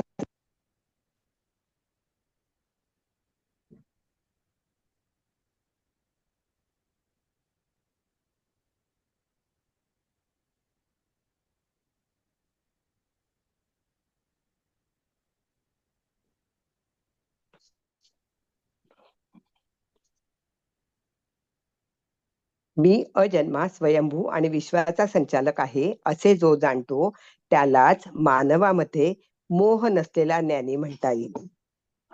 आणि त्याचीच पापापासून सुटका होऊ शकेल. म्हणजे मानव आहे पण मोह नाही, तो ज्ञानी असतो आणि त्याला पापापासून त्याची सुटका होते. अशाच पुण्य पावन पुरुषाला शुभाशुभ कर्माचे संबंध बंधनकारक होणार नाहीत. असा जो पुण्यवान आहे त्याला शुभाशुभ कर्म हे बंधनकारक राहणार नाहीत. मनुष्य रूपाने अवतीर्ण झालेल्या ईश्वराची अवगणना त्याच्याकडून घडणार नाही. मनुष्य रूपाने तो प्रकृतीच्या गुणांनी युक्त असला तरी अशा पुरुषाला प्रकृतीच्या दोषाचा संसर्ग होऊ शकत नाही. खरे म्हटले म्हणजे त्याचे मनुष्यपण हाच भ्रम म्हटला पाहिजे, कारण मनुष्याच्या आकाराने प्रगट झालेला तो माझा अंश असतो. त्याचे अवयव म्हणजे सुखाला फुटलेले कोंब असतात. त्याच्या रूपाने ज्ञान मूर्तिमंत चालत फिरत असते. चंदनाच्या झाडाला विळखा घालून बसलेला सर्प आग लागतात जसा त्याला सोडून देतो, त्याचप्रमाणे मी सर्वांतर्यामी आहे हे जाणणारा अहंकार, देहासक्ती, संकुचितपणा आणि संकल्प सोडून जातात. म्हणजे चंदनाचं झाड आहे, तिथे नेहमी साप असतो आणि जर त्या चंदनाच्या झाडाला आग लागली तर तो सर्प सोडून जातो. त्याचप्रमाणे ईश्वर हा सर्वांतर्यामी आहे हे जाणून अहंकार, देहासक्ती आणि संकुचितपणा आणि संकल्प सोडून जातात. म्हणजे जो जाणतो तो हे दुर्गुण सोडून देतो. प्राणी मात्राच्या ठिकाणी असलेली बोधशक्ती, कर्तव्य अकर्तव्य, ग्राह्य अग्राह्य, चांगले आणि वाईट इत्यादी गोष्टींचा निर्णय घेण्याचे सामर्थ्य अथवा चैतन्याच्या अस्तित्वाची खूण असणारी बुद्धी माझ्यापासूनच मिळत असते. म्हणजे आपण जो काही विचार करतो, चांगलं वाईट, कर्तव्य अकर्तव्य, ही जी बुद्धी आपल्याला मिळते, हे जे सामर्थ्य आपल्याला मिळतं, हे आपल्याला ईश्वरापासून सहजतेने मिळत असतं. जगाविषयी सर्व प्रकारचे ज्ञान, असमोह, क्षमा, सत्य, शम दम, सुख दुःख, असणे नसणे, भय अभय इत्यादी अनेक प्रकारचे भाव माझ्यामुळेच भूतमात्राच्या ठिकाणी उत्पन्न होतात. अहिंसा, समता, संतोष या आणि का वृत्ती आणि तप, दान, यश आणि अपकीर्ती या अवस्था यांचा लाभ माझ्यामुळे होतो. म्हणजे काही जे चांगलं होतं ते सुद्धा ईश्वरामुळे होतं. भूतमात्राच्या सर्व प्रकारच्या प्रेरणांचे मूळ मीच असतो. सृष्टीत भासमान होणाऱ्या सर्व विकारांचा प्रेरक माझ्याशिवाय अन्य कोणी नाही. सुरुवातीला मी एकटाच होतो. माझ्यापासून माझ्या संकल्पाने माझे मन निर्माण झाले. मनाने सप्तर्षी आणि 4 मनू उत्पन्न केले. त्यांनी इंद्र, अग्नी, यम, वरुण, वायू, कुबेर इत्यादी लोकपालांची निर्मिती केली. लोकपाल कोण आहे? इंद्र, अग्नी, यम, वरुण, वायू आणि कुबेर. लोकपालांनी अनेक प्रकारच्या लोकांची रचना करून प्रजा उत्पन्न केली. विश्वाचा विस्तार म्हणजे माझ्याच वृत्तीचा विस्तार आहे. सर्व प्राण्यांचे आपापल्या प्रकृतीला अनुसरून जितक्या प्रकारचे भाव आहेत ते सर्व माझ्यापासून उत्पन्न झालेले आहेत. जे काही आहे ते सारे माझ्या साह्याने, शक्तीने आणि सत्तेने होत असते. म्हणून सारे भाव माझ्या विभूती आहेत आणि यांच्या व्याप्तीने सारे जग व्यापून टाकले आहे. मला तिथपर्यंत 15 श्लोक झाले असतील. ठीक आहे. वेळ आहे तर की पुरे झालं? सुचेता? एक मिनिट. हा बोला ताई, छान सांगितलं. वा- आपण हो एखादा प्रश्न आपण डिस्कस करू शकतो. अच्छा. हा हा म्हणजे वाचायचं असेल तर अजून आहे, पण आपण जितके श्लोक झाले नाही, त्याप्रमाणे आपण वाचलं की प्रश्नपत्रिका घ्या ना त्यापेक्षा ताई. अच्छा. हा आहे का कोणाकडे? शकुंतलाकडे असेल समोरासमोर, प्रश्न किंवा मी सांगू असा शकते. प्रश्न होता मला वाटते की विभूती म्हणजे काय, विभूतीचे स्पष्टीकरण करा आणि विभूती कशा कशात आहे हे भगवंतांनी सांगितलेले आहे. हम्म. आहेत ताई, म्हणजे प्रश्नपत्रिका आहे माझ्याकडे, पण कोणता हा प्रश्न घ्यायचा ताई त्यातला? विभूतीचाच घ्यायचा ना. विभूतीचा हे चालू आहे तर तू काल म्हणाली ना की विभूतीचा एक प्रश्न आहे. हो मी आता पाहते. विभूती म्हणजे काय हा प्रश्न आहे की की म्हणजे मला असं वाटतं, म्हणजे माझा काही खूप अभ्यास नाही, की सगळ्या चराचरामध्ये ईश्वर व्यापून आहे. ज्याला मोह नाही, माया नाही, मत्सर नाही, वाईट गोष्टी ज्याच्यामध्ये नाही, अशी जी व्यक्ती असते तिला किंवा त्यांना विभूती हे पद म्हणजे विभूती हे विशेषण दिलेलं असतं. म्हणजे आता आमचे गुरु आहेत किंवा आता जरासं आपल्याला थोडंसं एक किंचित जे ज्ञान आहे की ज्याच्यामध्ये काहीच नसतो, हा चांगला आहे, हा वाईट आहे, हा चांगला शिष्य, तो याचं काम करा, त्याचं काम करा, असा भेदवृत्ती नसते. अशा ज्या व्यक्ती असतात त्यांना विभूती म्हणून गणले जाते. अजून कोणी बोलेल का?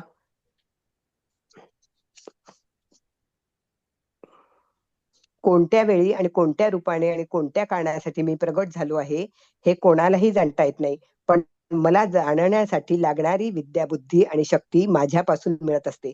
म्हणजे ज्याला ही विद्या, बुद्धी आणि शक्ती मिळते त्याला ईश्वर कशामध्ये आहे आणि ईश्वर कसा प्रगट होतो याचे ज्ञान होऊ शकते.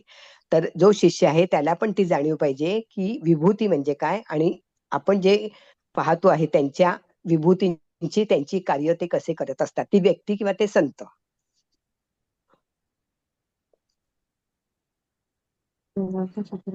आहे का कोणी बोलतंय? कोणाला काही माहिती आहे?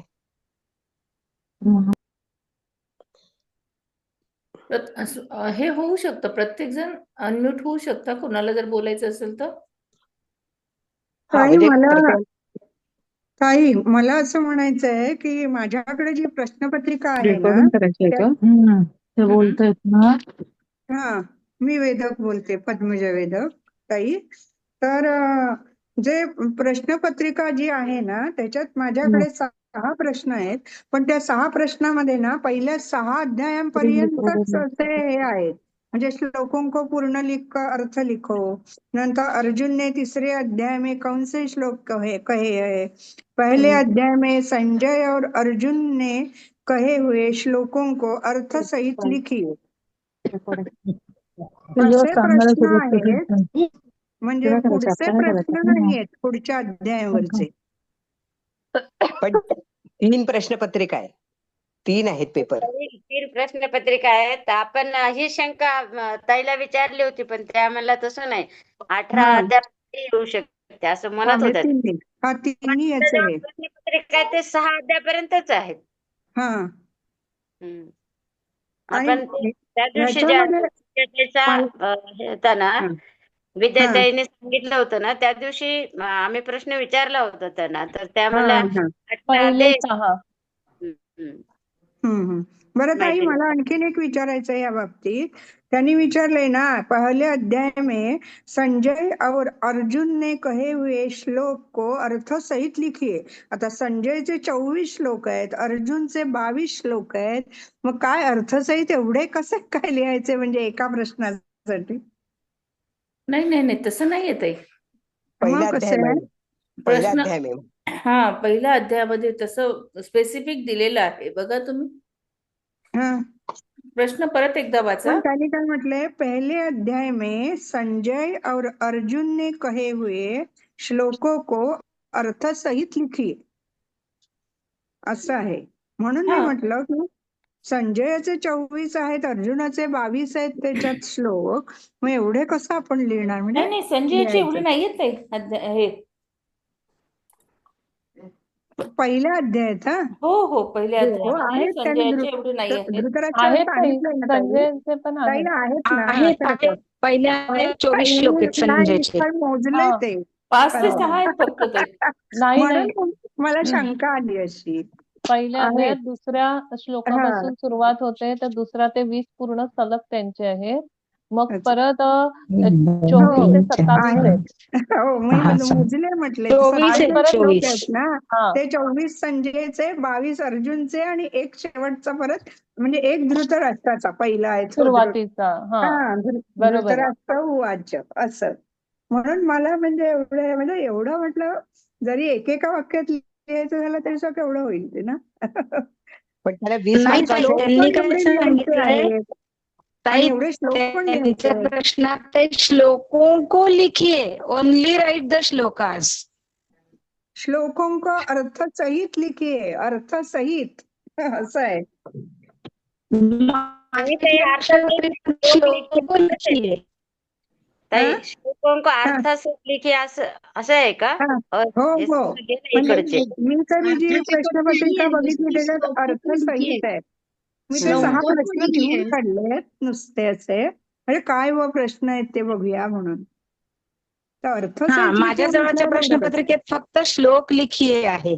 असं आहे का? संजय श्लोक को हा लिखिए. हा नाही ताई, बरं बरं. असं गेलंय ना थोडस फोटो संजय और अर्जुन के कहे हुए श्लोकों को लिखिए. श्लोक लिहायचे फक्त, अर्थ हो नाही का? विचारणार.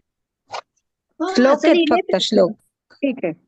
मी बघते परत, म्हणजे ते काढून बघते परत, म्हणजे खरोखर हो, हो. असं आहे का नाही, माझ्या तसं आहे. हातात आहे प्रश्नपत्रिका, तर नाही, श्लोकों को लिखिए एवढंच आहे. हो. हा, कारण की त्याच्यानंतरचा जो प्रश्न आहे त्याच्यात बरोबर लिहिलंय की तीसरे अध्याय को 6वें तथा चौथे अध्याय के 15वें श्लोक लिखिए. म्हणजे हो. पर्टिक्युलर ते लिहा, हो चौथा ते आणि पर्टिक्युलर 15. आहे. गीता अध्याय 6 का 5वां श्लोक अर्थसहित लिखिए, हे ठीक आहे. हो हो असं.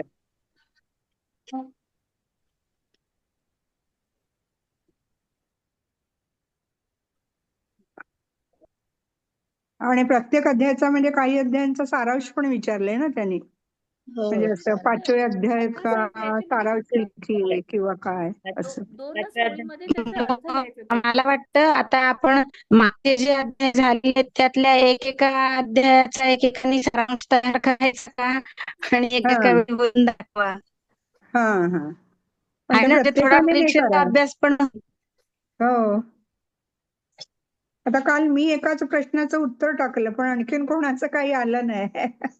असं मला वाटलं कदाचित येईल आणखीन त्याच्यावर, किंवा काय त्याच्यात कमी आहे ते सांगितलं तरी सुद्धा चालू शकेल ना. नाही ताई, छान लिहिलंय तुम्ही. नव्हे, पण त्याच्यात काही तर कमी कमी ना सुद्धा छान असू लिहिलंय. शकेल ना.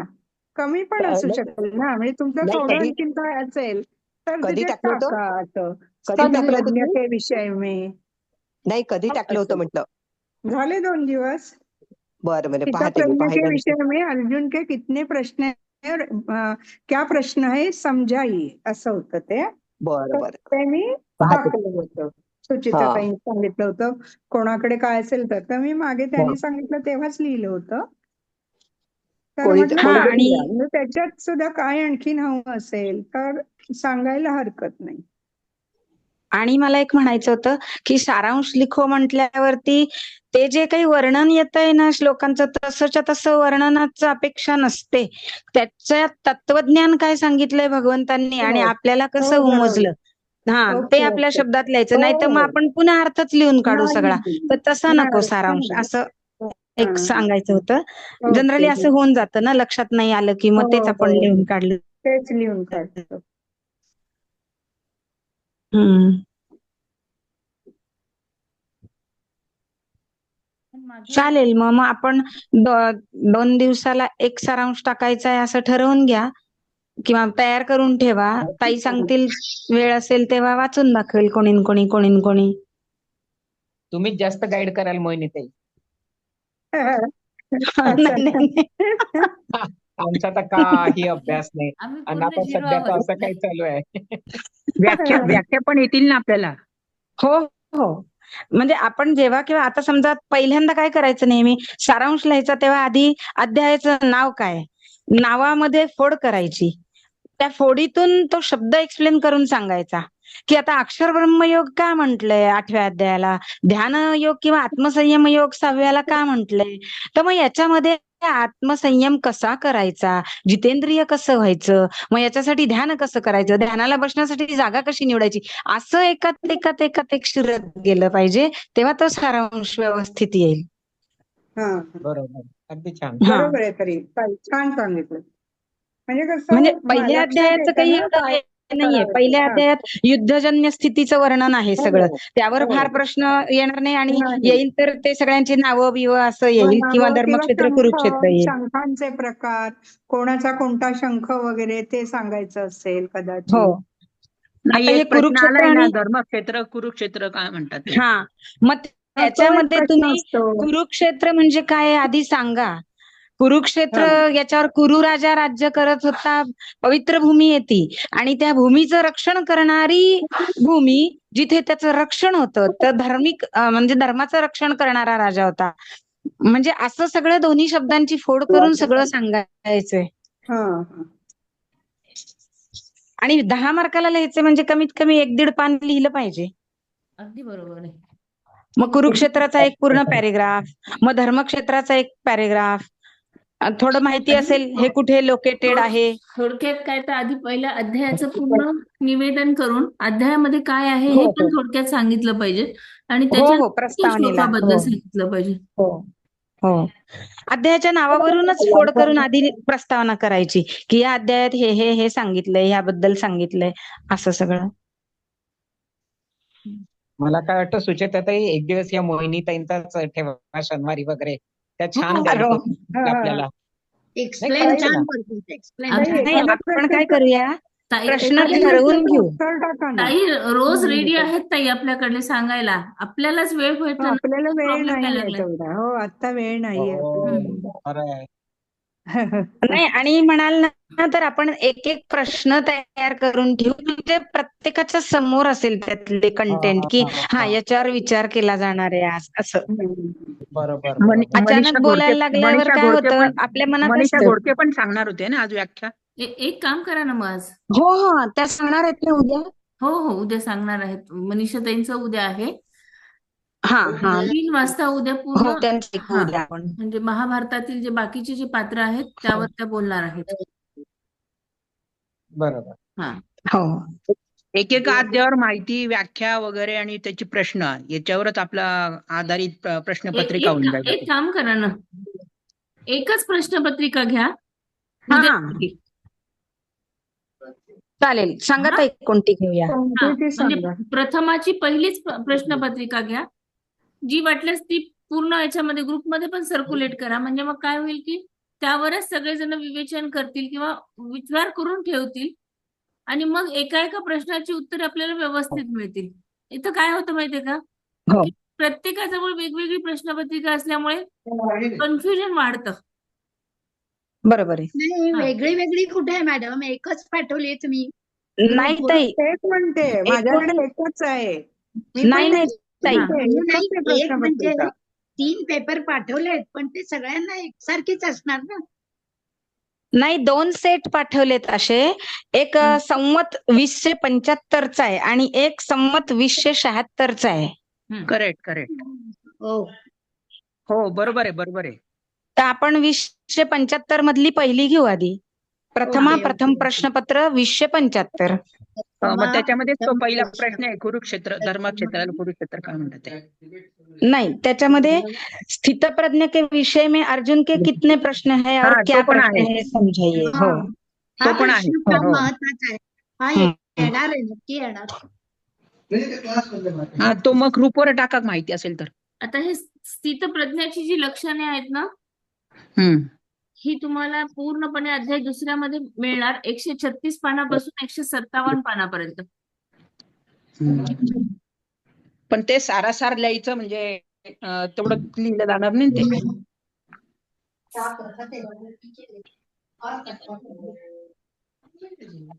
आता स्थितप्रज्ञाची लक्षणे विचारली ना, की आता ताईंनी सांगितलं ती सगळी लक्षणे अगदी आकडे टाकून लिहावे. पहिले स्थितप्रज्ञ कोणाला म्हणतात भगवंतांनी सांगितलं, ती व्याख्या थोडक्यात सांगायची. आणि आता इथे प्रश्न असा आहे की स्थितप्रज्ञ के विषय में अर्जुन के कितने प्रश्न है. तर अर्जुनाचे 5 ते 6 प्रश्न आहेत. तर त्या 6 प्रश्नांना समजावा सांगितलंय. म्हणजे मग ताई म्हणतात ते लक्षण येतील सगळे. मॅडम तुम्ही याच्यावर बोला, हो आम्हाला ते गाईड होईल थोडं. तुम्ही फार छान सांगता आणि आम्ही थोडा अभ्यास करू शकतो. आणि शेवटचा प्रश्न पण त्यातला बघा. अर्जुन ने 3रे अध्याय में पाप होने के विषय में क्या प्रश्न किया है. अरे बापरे. तो पण शोधावा लागेल त्याचा श्लोक. मग आम्हाला तुम्ही नोट्स आणि अर्थ लिखो जे असतं ना, अर्थ लिखो जे असतं ना, तेव्हा त्यांनी चरण फक्त दिलेला असतो. आपण पूर्ण श्लोक लिहायचा, त्याची फोड करून पदच्छेद लिहायचा, अन्वय लिहायचा, संक्षिप्त अर्थ लिहायचा आणि खाली विवेचनात्मक अर्थ लिहायचा. तेव्हा ते 5 मार्काला पूर्ण होईल. अरे बापरे, 5 मार्कासाठी एवढं लिहायचं. तुमच्या पुस्तकात दिलेला 3 ओळीचा अर्थ नाही लिहायचा. छोट्या 7 नंबरच्या पुस्तकात आहे, 14 नंबरच्या पुस्तकात आहे, गीतेच्या दुसऱ्या पुस्तकात आहे छोटा अर्थ. तेवढासा अर्थ अपेक्षित नाहीये. तो अर्थ तर त्याला म्हणतात दिलेल्या श्लोकाचा शाब्दिक अर्थ. वाच्यार्थ लक्षार्थ आपल्याला लिहायचा असतो सगळा. ओके.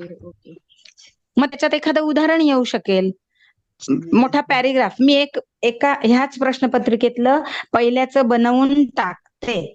मग काय लिहिले ते पॉइंट्स कडे नाव देते आणि तेवढं मग तुमचं उत्तर ते तयार होईल. ओके. चालेल. याच्यामध्ये अजून एक गोष्ट चालेल, म्हणजे हे जे साधक सांगा. संन्यासाचं पुस्तक आहे ना, हो. विषयानुसार अनुक्रमानिका आहे बघा. आता जो पापाचा प्रश्न सांगितला, बरोबर आहे. तो जो पापाचा प्रश्न आहे अध्याय 3ऱ्यामध्ये 36व्या श्लोकापासून तर 43व्या श्लोकापर्यंत पापाबद्दल काय सांगितलेलं आहे हे पूर्ण सांगितलं. काही त्यांना अनुक्रमणिकेमध्ये कितवा आकडा आहे ते सांगा ना, म्हणजे सगळेच बघायला शिकतील अनुक्रमणिका. हा पेज नंबर 243 पासून 256 पर्यंत आहे. आणि बरोबर. असं बघायचं. सगळ्या जणी लक्षात घ्या. श्लोक शोधत बसण्यापेक्षा तुम्ही आधी इंडेक्स बघत चला, की आपल्याला दिलेला विषय इथे कुठे इंडेक्स मध्ये येतो आणि मग ते पान काढून तिथे तुम्हाला बरोबर सापडेल. सगळं चाळत बसायची गरज नाही. असं पूर्ण म्हणजे साधक संजीवनीच्या इंडेक्स मध्ये का? हो. साधक संजीवनीच्या. ओके. साधक संजीवनी. आपल्याला इकडे तिकडे बघायची गरज नाहीये. प्रत्येक प्रश्न फक्त आपण साधक संजीवनीमध्ये बघू शकतो. काय आता आपण हे स्थितप्रज्ञाचं पण बघू. अगदी स्थितप्रज्ञेमध्ये पण आहे बघा इथे दिलेलं. बघा बरं आता कुठे सापडेल. 54 श्लोक पासून 72 श्लोक पर्यंत दिलेलं आहे बघा. बरोबर. करेक्ट. ताईंनी ना त्या व्हिडिओमध्ये विद्याताईंनी ती सगळी समजावली आहे आपल्याला अनुक्रमणिका. अनुक्रमणिका पूर्ण समजावलेली आहे आणि कसं बघायचं ते पण सांगितलेलं आहे. प्रश्न लिहायचे की त्याच्या स्थितप्रज्ञाबद्दलची माहिती लिहायची त्याची. तुम्हाला प्रश्न कसा विचारलाय ते बघा की. त्याच्यामध्ये प्रश्न तसंच विचारलाय की कोणते प्रश्न आहे. हो, पण त्याची माहिती पण विचारली ना. जे प्रश्न आलेले आहेत त्याचे श्लोक पण लिहिणं आवश्यक आहे. हो हो त्याचे प्रश्न पण आलेले आहेत ना, तर समजा स्थितप्रज्ञ के विषय में अर्जुन के कितने प्रश्न है. आता जेव्हा अर्जुनाने प्रश्न विचारलेले आहेत स्थितप्रज्ञाबद्दल, तर तो कोणते कोणते श्लोक आहेत ते पण तिथे लिहायचे आहेत आपल्याला. लिहावं लागेल. हो आणि दुसरी गोष्ट अशी की त्या प्रश्नाचं उदाहरण सहित लिहावं लागेल ना एक एक. हा, आधी श्लोक लिहायचे, नंतर त्याचं डिस्क्रिप्शन पूर्ण लिहायचं आपल्याला. हा, आणि एक उदाहरण लिहायचं. हा, आता बघा, स्थितप्रज्ञामध्ये उदाहरण नाही येणार, करेक्ट पॉइंट वाईज आन्सर आहे. कारण स्थितप्रज्ञाचा प्रश्न अर्जुन विचारतोय आणि त्याचं समजावणार आहे आपण, तिथे उदाहरण नाही घालायचं, कारण तो तात्विक प्रश्न आहे. जेव्हा तुम्हाला श्लोकों का अर्थ लिखिये, तो अर्थ तुम्ही एलॅबोरेट कराल, मोठा वाढवाल, तेव्हा तुम्हाला उदाहरण घालायला पाहिजे तिथे. म्हणजे साधक संजीवनीमध्ये जसे उदाहरण आपल्याला दिलेले आहेत तसं घालावं लागेल उदाहरण. जसं विभूतीमध्ये भगवंत सांगतायत की हे जे पाणी आहे, पाणी पिलं की माझी तहान भागते, तर पाण्यामधल्या जलतत्वामधला जो रस आहे तो रस मी आहे. मग असा प्रत्येक चराचरात मी भरलेला आहे. मग तुम्ही पाण्याचं उदाहरण द्या किंवा अन्य जे जे ह्याच्यात विभूती सांगितली आहे त्यातलं एखादं उदाहरण द्या असं. मॅडमचं ठेवा तुम्ही याच्यावर पेपरच्या बाबतीत तुम्ही आम्हाला गाईड करा. नाही, आणि करू आपण डिस्कस अन्वय करू. अर्थ ते केव्हा घालायचं, ते श्लोकाचा अर्थ अन्वय आणि सांगितला अर्थ तेव्हा. जेव्हा श्लोको का अर्थ लिखो. हा, ओके ओके. पण ते आता लाईन क्रमाने प्रश्नपत्र आपण सोडवू. मोहिनी ताईंनी 275चा आता पहिला बऱ्याचशा प्रश्न जो प्रश्नपत्रिका सोडवल्यात बरं का. मोहिनी ताईंनी हो. आता बऱ्याचशा अभ्यास प्रश्नपत्रिका त्यांचा अभ्यासच जोरदार आहे. किती आहे छान आहे. लिहिलं हा, त्यांचं किती मी एकदम समजावणं छोटं छान आहे. छोटं लिहिलंय, काय काय छोटं छोटंसंच लिहिलं मी. तुम्ही आता काय काय सांगून मला भीतीच वाटायला लागली. इतकं नाही, कसं भीतीचं लिहिता? काहीच कारण नाही. आम्हाला सगळं नाही आपल्याला काहीच नाही पुस्तकातून केलेलं. एक तर लिहायचंय. काही आपण मराठीची पाठ सवय करत नाही, नाही, काही 5 नाहीये. नाही. मार्काचा प्रश्न माझाही असेल तर ते काही फक्त अभ्यास किती नाहीये अर्ध पान ताई. लिहिलं पाहिजे ना. आम्हाला तर शाळेसारखीच भीती वाटायला आता लागली. लक्षात घ्या, खूप वर्षाला नेहमी काय साईजच लिहायचं. महत्वाची असं नाही, त्याच्यामध्ये काय लिहिलं ते पण मॅटर हा, हे करतं ना. फापट पसारा लिहायला नको उत्तराचा, नेमकं त्या पॉइंटला डिस्क्राईब करणारा असावं आणि त्यातले काही पॉइंट सुटू पण नाहीत आपल्या हातून, सगळं काही त्यात सामावलेलं असावं. आता हा जो प्रश्न आहे ना, कुरुक्षेत्र को धर्मक्षेत्र किस लिए कहा गया है, तर तत्व विवेचनीमध्ये हा खूप सुंदर पद्धतीने सांगितलेला आहे बघा प्रश्न. अरे वा, हा, चांगले. म्हणजे ज्यांच्याकडे जर तत्व विवेचनी पुस्तक आहे हा, ते आपल्याला याच्याबद्दल मार्गदर्शन देऊ शकतो. चालेल. कोणाकडे असेल तर त्यांनी उद्या करून ठेवा तो प्रश्न. हो, चालेल.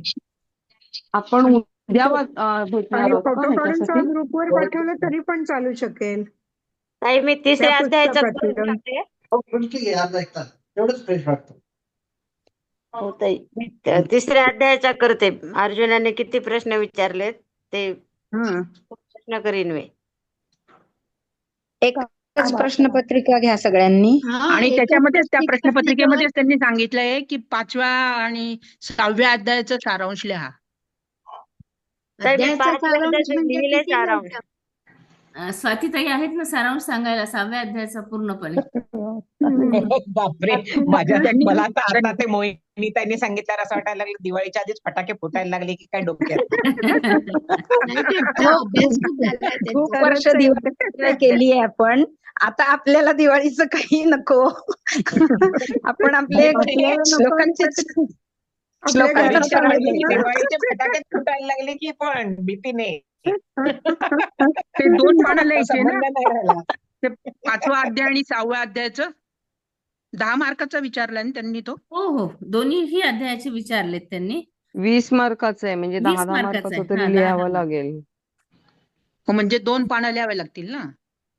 आणि प्लस एक एक 4 पानं जवळपास. श्लोक आधी लिहायचे. बघा त्यांनी किती बारीक सांगितलंय. 5वें तथा 6ठे अध्याय का सारांश लिखिए. हा, म्हणजे सारांश दोन्हीचा 5-5 मार्काला 10 मार्क ते झाले. दोनों का एक एक श्लोक आधीपासूनच असा छानसा निवडून ठेवा. प्रत्येकाने वेगवेगळा निवडा. आता सांगताना प्रत्येकाने वेगवेगळ्या श्लोकवर सांगा, म्हणजे एका व्यक्तीला 10 श्लोकाबद्दल ज्ञान मिळून जाईल.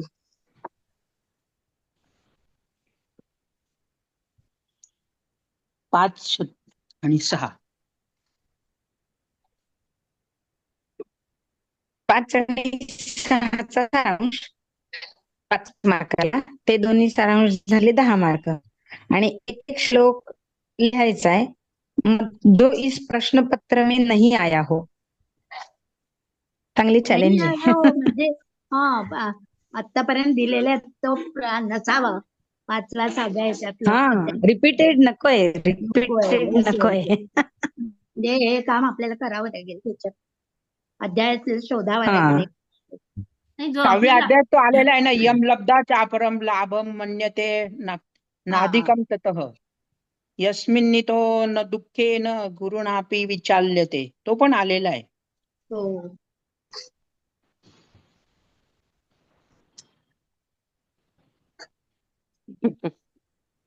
बापरे. काय आता इतका लोकांचा अभ्यास आहे की आपल्याला भीतीच वाटायला लागली. काही नाही, येणार का? प्रश्नपत्रिका पुन्हा एकदा पाठवा मला असं वाटतं ग्रुपवर, आहे ना? जी आधीची सोडवायची तिचाच फोटो टाका फक्त. हा, ते करा, चालेल. म्हणजे मग त्याच्याप्रमाणे नोट करता येईल. हा, म्हणजे सगळेजण प्रथमा आहे ना, त्याच्याप्रमाणे आता तयारी सोडवतोय ती. करतील. प्रथमा आहे ना अगदी, अगदी. 75ची. हा, प्रथम प्रश्नपत्र 275. हो, तो ती आता उत्तराखंडच्या सोडवतो ती. ग्रुपमध्ये आलाय का मॅडम? उत्तराखंडच्या ग्रुपमध्ये आहे ना तो? नाही, मला तर आपल्याच पेपर? ग्रुपवर सुचिताताईंनी पाठवलेल्यात नाही, मिळालंय. हो, एकदा हो, सगळ्यांना पाठवून द्या. आपल्याला असं करा, कोणीतरी जे- एकदा परत पाठवा. नाही, विद्याताईंनी मोहिनीताई जे तुमच्याजवळ आहे पाठवलं ती पाठवा. तेच हो, सुचित्राताईंनी पाठवते ना. पाठवलं मी ना. पाठवते.